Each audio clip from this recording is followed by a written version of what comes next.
तर गावाकडची सुंदर अशी झालेली होती सकाळ आणि तुम्हा सगळ्यांना शुभ सकाळ। तर सुरुवात करते मी माझ्या व्हिडिओला। आणि हे बघा सकाळ झालेली होती, मला करावा लागतो डब्बा आणि भाऊ आणि ताई झोपलेले होते इथं मस्तपैकी चिव करून। आणि साहेब 3 वाजताच गेलेले होते मार्केटला, कारण काल भरलेलं होतं ट्रॅक्टर। आणि हे बघा ताईचा आणि भाऊचा डब्बा करते मी। तर तयारी तर मी करूनच ठेवलेली होती, पीठ भिजवून ठेवलं आणि आज कुरडईचा भुगा देते मी त्यांना डब्याला। आणि आज उद्या 15 ऑगस्ट आहे, त्याच्यामुळे आज त्यांना रंगीत ड्रेस घालून जायचं आहे। आणि ज्या दिवस रंगीत ड्रेस घालून जायचं असतो त्या दिवस खूप टाईम लागतो तयारी करायला, त्याच्यामुळे मग मी आज थोडी लवकर उठली। आणि इतका सुंदर असा पक्षींचा आवाज येत होता कानावर, आता पण येतोय, म्हणून म्हटलं चला यांना पण शुभ सकाळ करू आणि आपल्या व्हिडिओला सुरुवात करू। तर आता मी करते ताईन त्यांचा डब्बा आणि मग ताईन त्यांचा डब्बा करून झाल्यावर मला करावं लागेल त्यांची तयारी। तर चला। तर हे बघा उजडून गेलेलं होतं आणि हे पाया बोक्याला उठवते मी, बोक्या उठत नाही आहे। भाऊ गुड मॉर्निंग कर, इकडं इकडं गुड मॉर्निंग। आम्हाला शाळेत जायचं खूप कंटाळा येतो, आम्हाला फक्त कारणं लागता।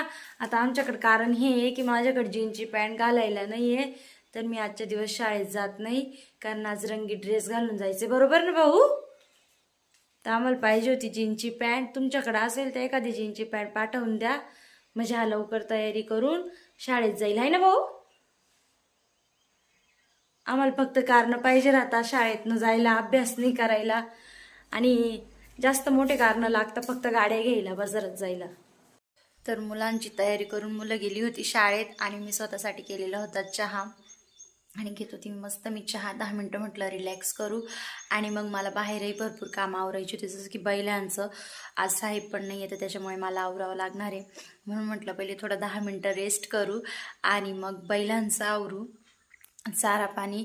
आणि कारण मी आज रात्री 2:30 वाजेची उठलेली होती, त्यानंतर साहेब गेले 3 वाजता मार्केटला, त्यानंतर मला झोपच लागली नाही, मी झोपली नाही। मग 5:30 वाजेपासूनच पुन्हा सकाळची तयारीला लागली, मुलं वगैरे आता शाळेत गेली। आता म्हटलं चला बाहेर आवरू, त्याच्या पहिले म्हटलं थोडंसं रेस्ट करून आणि मस्त गरम गरम चहा घेऊ, म्हणजे पूर्ण फ्रेश होऊन जाऊ।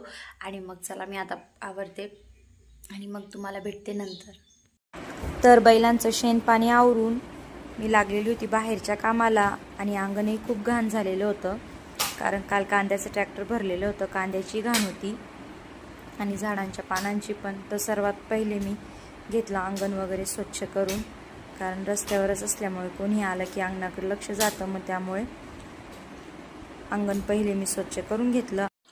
तर फायनली माझं सगळं काम आवरलेलं होतं आणि मी आता थोडी रिलॅक्स झाले, कारण सकाळपासून काम चालू होतं, बैलांचा चारा पाणी केलं आणि घरातले सगळं काम आवरलं। आता होतं जेवायचा वेळ, तर मी केली माझ्यासाठी थोडीशी भाजी गरम आणि आता मस्त करते मी गरम गरम जेवण। आणि गरम जेवण केल्यानंतर थोडंसं करावं लागेल आराम, कारण डोकं खूपच दुखत आहे, 2:30 वाजेपासून उठलेली आणि झोप पण झालेली नाही, त्याच्यामुळे तर चला भेटते मी तुम्हाला दुपारी। तर दुपारी सकाळचं चारा पाणी तर करून झालेला होता, पण दुपारी मी उठले आणि पहिले बैलांचं शेण वगैरे काढलं आणि मग त्यांना दुपारचं पाणी वगैरे पाजलं। तर एकाचं झाल्यानंतर एकाला असं करून मी दोघांनाही पाणी पाजून दिलं आणि पाणी पाजून झाल्यानंतर चाराही टाकायचा होता। चारा पाणी करून मग लगेच म्हटलं कपडे वगैरे काढून घेऊ, कारण ऊनही निघून गेलेलं होतं, बरंच वातावरण काळं झालेलं होतं। मग एक एक अशी मी कामं आटपत होती दुपारची। तर दुपारी पहिलेच सुरुवात मी केली, कपडे वगैरे काढून आणले बाहेरचे आणि त्याच्या घड्या वगैरे घातल्या, कारण दुपारनंतर पहिले काम करायचं असतं ते कपड्यांचंच, कारण वारं पण येत होतं आणि ऊनही एवढं नव्हतं। मी सगळे कपडे काढून आणले आणि मस्त घड्या वगैरे घालून त्यात ठेवून दिल्या। तर सगळी कामं वगैरे आवरून झाली होती मी फ्रेश, कारण दुपारी थोडा आराम वगैरे केला आणि पुन्हा चारा पाणी आणि बरीच कामं होती, कपड्यांच्या घड्या वगैरे घातल्या आणि म्हटलं चला आता फ्रेश होऊन जाऊ, कारण 3:45 झालेलेच आहे, मुलं येतीलच आता आणि त्यांच्याबरोबर पण त्यांना वेळ द्यावा लागेल, त्यामुळे बाकीची कामं होणार नाही। मग पटापट सगळी कामं वगैरे आवरून घेतली आणि सगळं आवरलं फायनली। आणि आता करायचं होतं मला चहा, पण म्हटलं मुलं येऊ आणि एकटं घेण्यापेक्षा, कारण साहेब पण पहाटे 3 वाजेची गेलेले अजून आलेले नाही, तर म्हटलं मुलं आले की सोबत कोणतरी असलं की जरा छान वाटतं आणि मग चला म्हटलं भेटूया नेक्स्ट व्हिडिओमध्ये. आणि माझे व्हिडिओ तुम्हाला कसे वाटतात नक्की मला कमेंट बॉक्समध्ये सांगा.